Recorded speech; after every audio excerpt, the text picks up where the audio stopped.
जीव अकेला ही जन्म लेता है, अकेला ही मृत्यु प्राप्त करता है, अकेला ही पुण्य भोगता है, अकेला ही पाप भोगता है।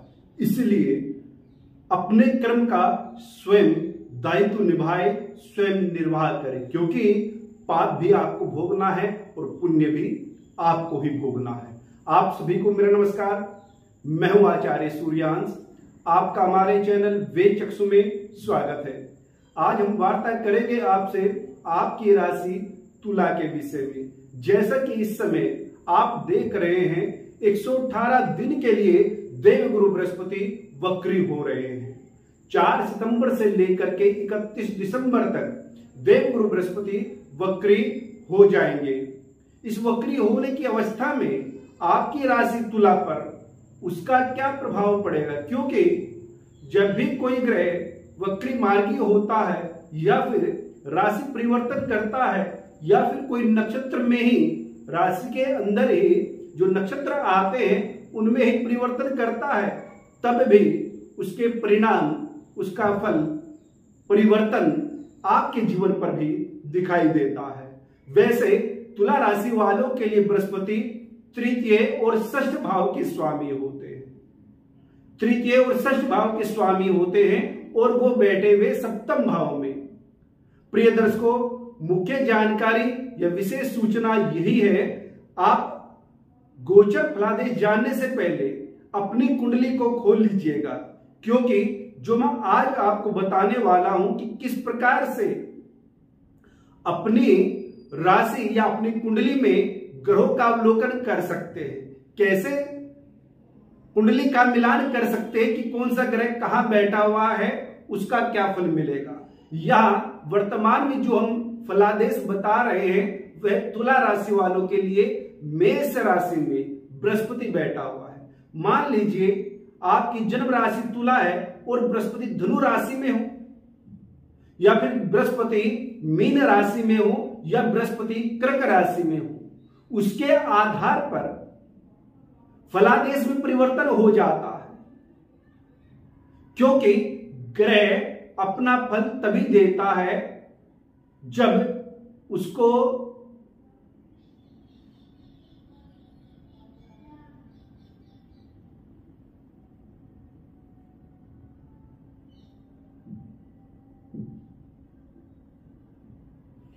कोई भी ग्रह अपना फल जन्म कुंडली के आधार पर ही देता है।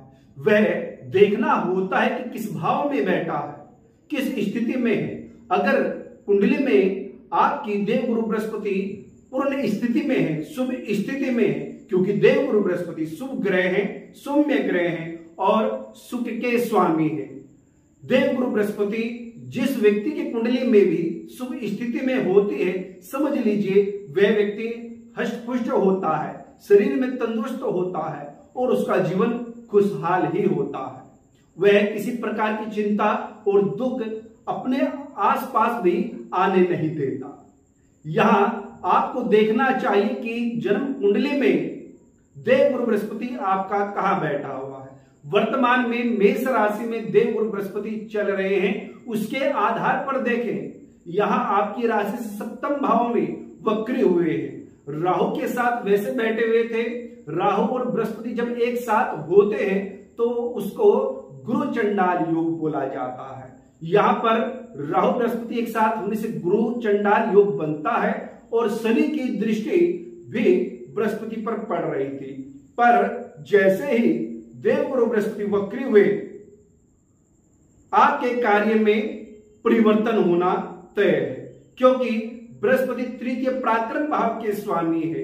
आपकी राशि के आधार पर पराक्रम भाव के स्वामी देवगुरु बृहस्पति है। षष्ठ भाव के स्वामी भी बृहस्पति है, क्योंकि तृतीय भाव से व्यक्ति मेहनत, जितना परिश्रम करता है वह देखा जाता है, जितनी यात्राएं करता है वह तृतीय भाव से देखा जाता है, और षष्ठ भाव से कंपटीशन का होता है। व्यापार भाव में, वैवाहिक जीवन भाव में, विवाह के भाव में देवगुरु बृहस्पति सप्तम भाव में बैठे हुए हैं। तो यहां पर देवगुरु बृहस्पति का वक्री होना आपके लिए लाभदायक है, क्योंकि यहां आपकी जो मेहनत है, जो आप कार्य कर रहे हैं, जिसके लिए प्रयासरत है या कोई व्यापार आपका चल रहा है, अभी तक काफी नुकसान हो रहा था, पार्टनरशिप में समस्या बनी हुई थी, लगातार पार्टनरशिप जो आपके पार्टनर है वो सही से कार्य नहीं कर रहे थे, आप निर्णय नहीं ले पा रहे थे कि इसके साथ मुझे मिलकर के कार्य करना चाहिए या नहीं करना चाहिए, इस प्रकार की स्थिति बनी हुई थी। यहाँ ऐसी परिस्थितियों को ही देवगुरु बृहस्पति बदल देंगे। अब मान करके चलिए तुला राशि वालों के लिए, अगर बृहस्पति आपकी जन्म कुंडली में तुला राशि में बैठे हैं और वर्तमान गोचर में मेष राशि में बैठे हैं, तो यहाँ पर वक्री होकर के देवगुरु बृहस्पति तुला राशि को भी प्रभावित करेंगे। यहाँ व्यापार के द्वारा आपको सम्मान प्राप्त होगा, व्यापारिक क्षेत्र में आपको सम्मान प्राप्त होगा, आपको या आपके किए गए कार्य की सराहना होगी, मान प्रतिष्ठा भी बढ़ेगी और सुख प्राप्त होगा, स्वास्थ्य आपका उत्तम रहेगा। आपकी जन्म कुंडली में देवगुरु बृहस्पति अगर धन भाव में है, द्वितीय भाव में वृश्चिक राशि में बैठे हैं और वर्तमान में सप्तम भाव में है, उसके आधार पर फलादेश निकाले तो यहां आप कोई नया कार्य प्रारंभ कर सकते हैं, कोई नया कार्य प्रारंभ कर सकते हैं, या फिर आपका जो धन फंसा हुआ है वह सहजता से आपको प्राप्त हो जाएगा, गया हुआ धन भी आपको प्राप्त हो जाता है, परिवार में शांति बनी रहेगी और नए कार्य आप प्रारंभ करेंगे।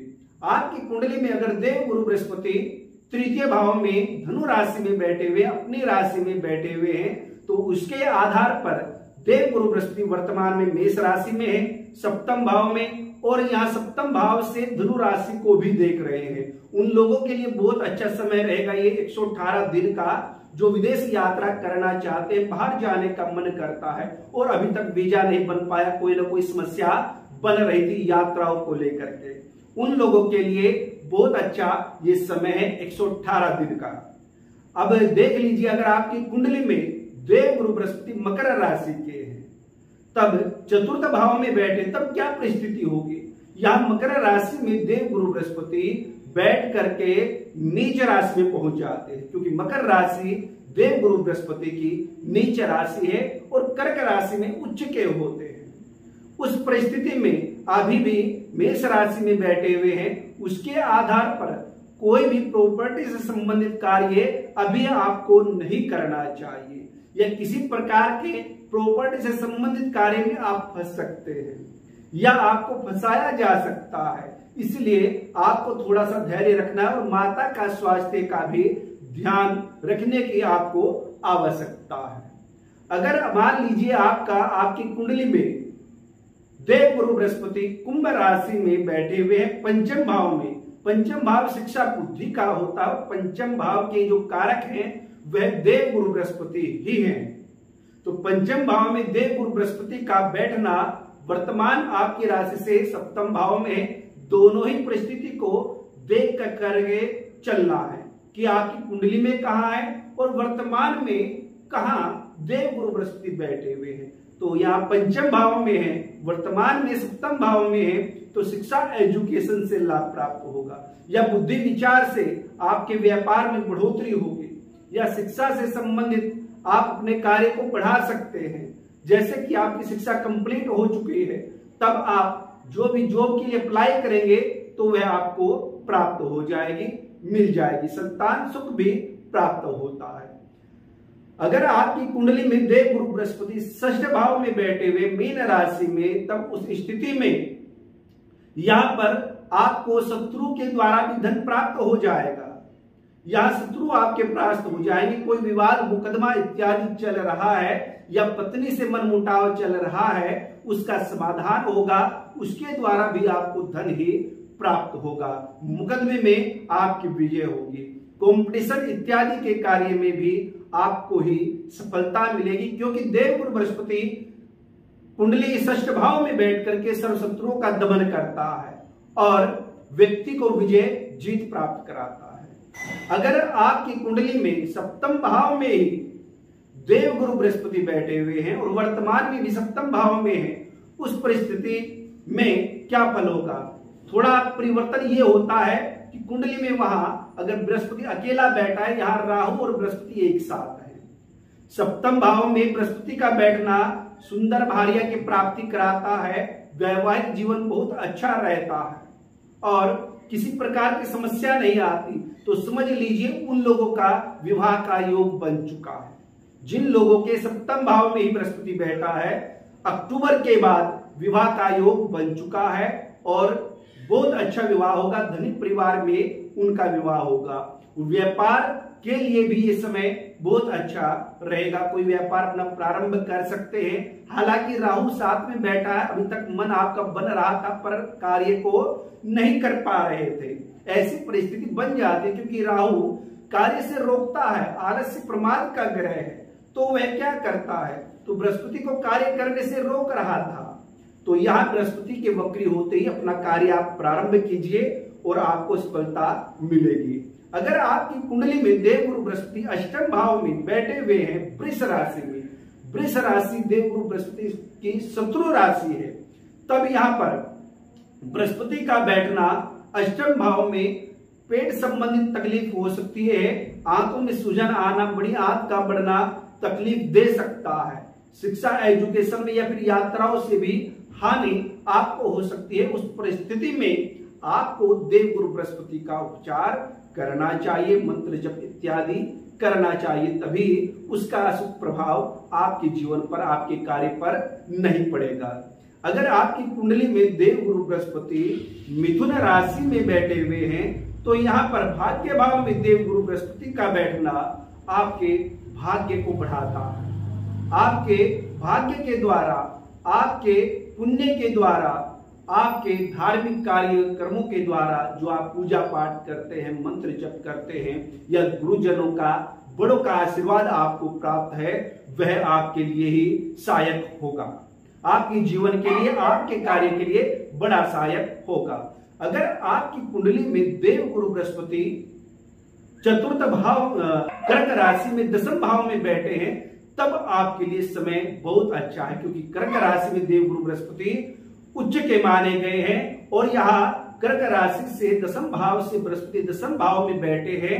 पिता के कार्य को आप संभालेंगे, आप अपने पिता के कार्य को आगे बढ़ाएंगे। यहाँ पिता का कार्य आपको प्राप्त होता है। पिता से सलाह लेना या पिता के बताए हुए मार्ग पर आपका चलना आपके लिए बड़ा ही महत्वपूर्ण है, जो कि आपको प्रतिष्ठा प्राप्त कराएगा। नौकरी व्यापार में आपको ऊंचाई लेकर के जाएगा। अगर नौकरी आप कर रहे हैं तब आपका प्रमोशन होना तय है, या फिर कोई बड़ा पद इसमें आपको या बड़ा अधिकार, बड़ी जिम्मेदारी आपको मिल जाती है। शिक्षा क्षेत्र वाले व्यक्तियों के लिए जो प्रोफेसर हैं या शिक्षा से संबंधित कार्य कर रहे हैं, बैंक से संबंधित कार्य, धन से संबंधित कार्य, फाइनेंस का कार्य कर रहे हैं, देवगुरु बृहस्पति उनके लिए भी बहुत अच्छा समय लेकर के लाए हैं। उनके जीवन में बड़ा परिवर्तन करने वाले हैं इन 118 दिनों में।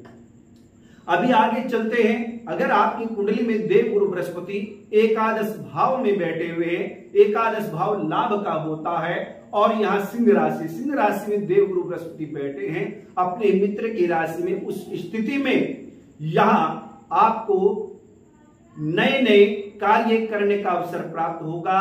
आपके मित्रों के द्वारा, सहयोगियों के द्वारा, किसी के द्वारा भी आपको अवसर प्राप्त होगा। कोई आपसे कहेगा कि आप ये कार्य कर लीजिए, आपके लिए ये कार्य करना अच्छा होगा, आप हमारे साथ मिलकर के इस कार्य को कर लीजिए। पर अगर ऐसा अवसर आपको प्राप्त होता, बिल्कुल समय को चूकेगा मत। इस समय देवगुरु बृहस्पति यही अवसर आपके लिए ला रहे हैं। आपको मिलकर के कार्य को करना चाहिए और यहाँ जो भी परिस्थिति बनती है उसका सामना करना चाहिए।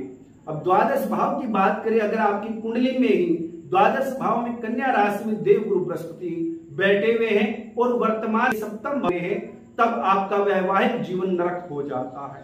पत्नी से विवाद, झगड़ा रहेगा, कोर्ट कचहरी के चक्कर भी आपको लगाने पड़ सकते हैं। व्यापारिक कार्य में भी आपको धोखा मिल सकता है। तो इसलिए उस अवस्था, अगर ऐसा इस प्रकार का कोई कष्ट जीवन में चल रहा है, समस्या बन रही है, तब आपको देवगुरु बृहस्पति का उपाय करना चाहिए, मंत्र जप करना चाहिए और बृहस्पति की वस्तुओं का दान करना चाहिए, जिससे कि उसकी पीड़ा आपके ऊपर, आपके कार्य पर, आपके जीवन पर ना पड़े। प्रिय दर्शकों, ये आपको हमने जैसा कि बताया है, अपनी जन्म कुंडली का बिल्कुल अवलोकन करना चाहिए। आप देखिएगा जिस ग्रह के बारे में बताया जा रहा है उसकी स्थिति क्या है आपकी कुंडली में, उसको समझना आपके लिए अति आवश्यक है। तब जाकर के गोचर से मिलान करेंगे तो आप देखेंगे कि सटीक भविष्यवाणी आपको प्राप्त होगी और उसके द्वारा आप अपने जीवन को बदल सकते हैं और किसी नुकसान से